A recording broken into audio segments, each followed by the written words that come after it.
Thank you so much for joining us for Things Most Surely Believed. Our guest, Evangelist Dan Manka, does a lot of role-playing in churches, including that of a railroader.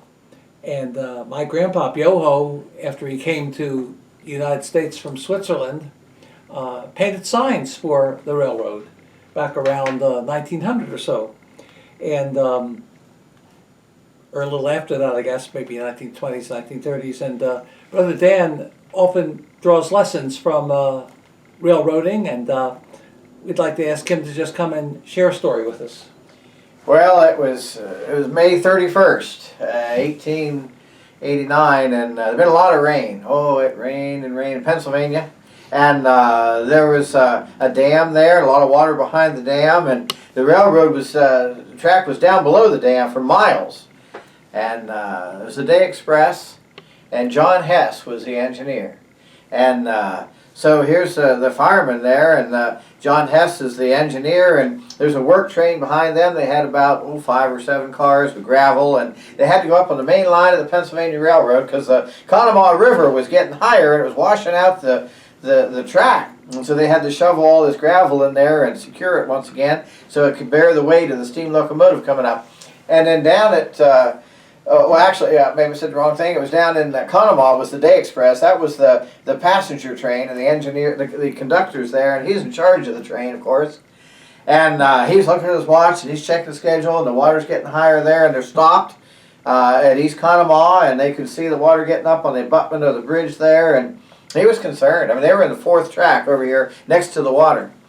And so he decided, he signaled to the engineer, and he had them back up the train, and he threw the switch, and they pulled up, and they were on the 3rd track. Now they were farther from the water. Well, up there, John Hess is there, and he's there with the work train. It's not the Day Express, it's the work train. They're shoveling out the gravel, and all of a sudden he hears noise.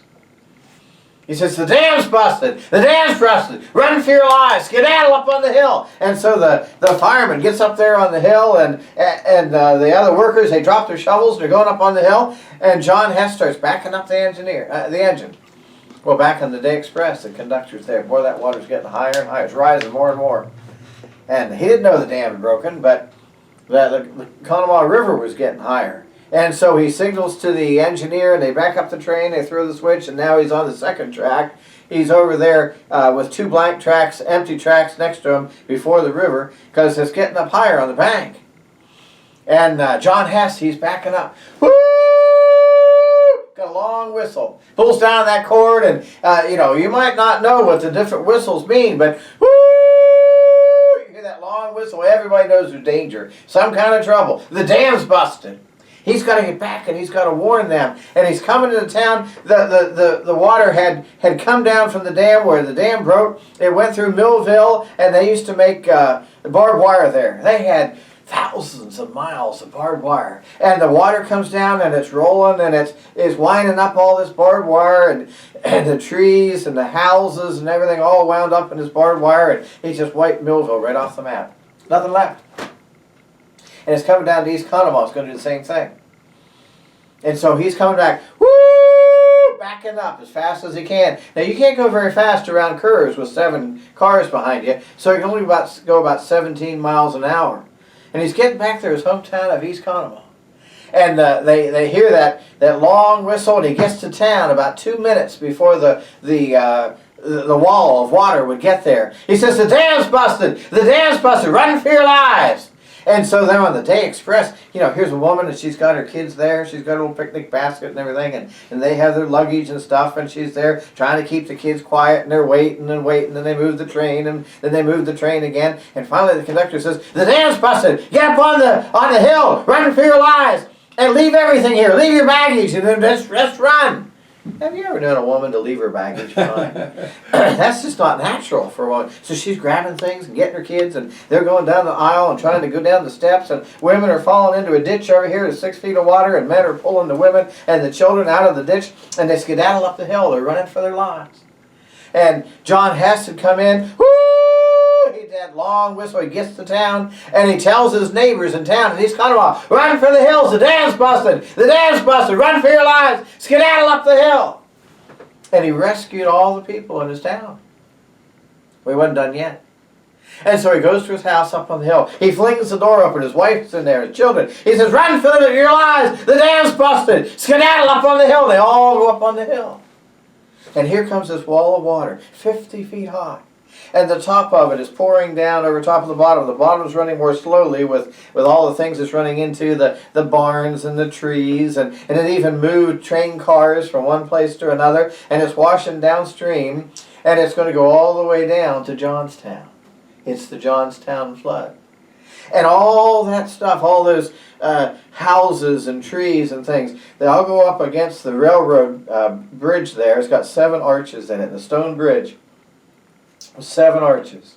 And all this stuff and the barbed wire wrapped in there clogs those arches and makes a dam.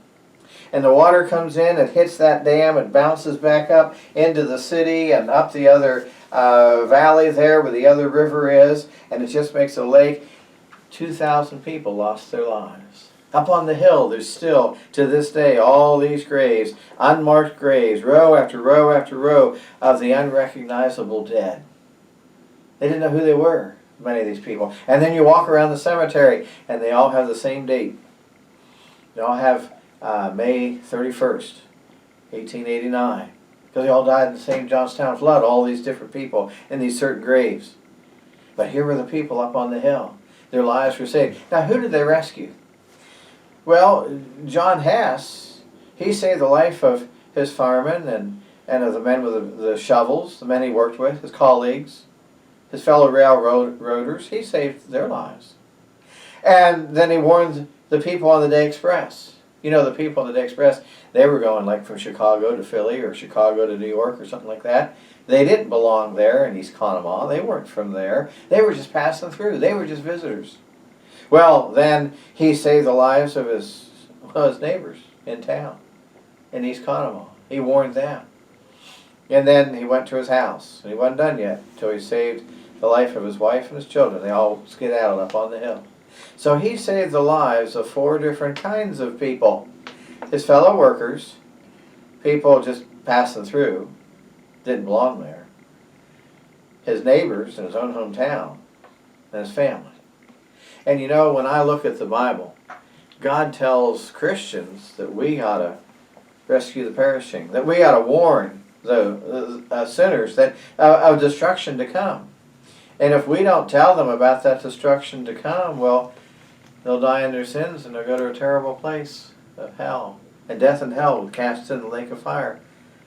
And to whom should we witness? Who should we tell about this destruction to come? Well, the people with whom we go to school, or the people that we work with, our colleagues.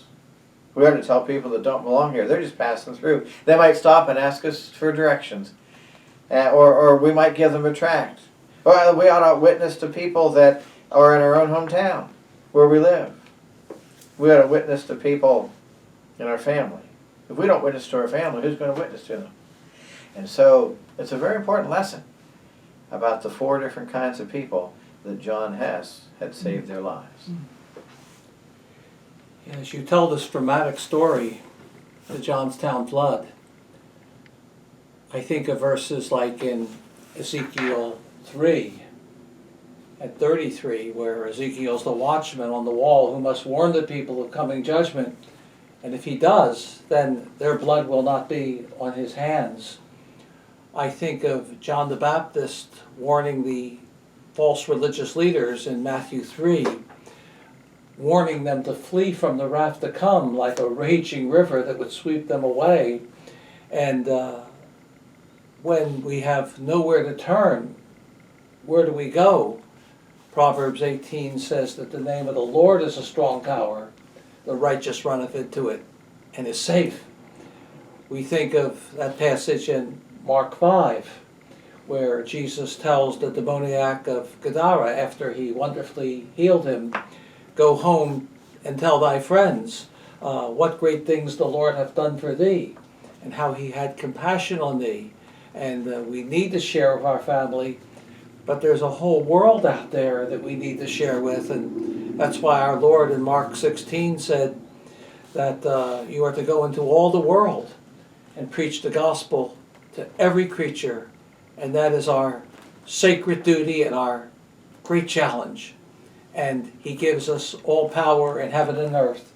So we can do that. And he says he's with us always.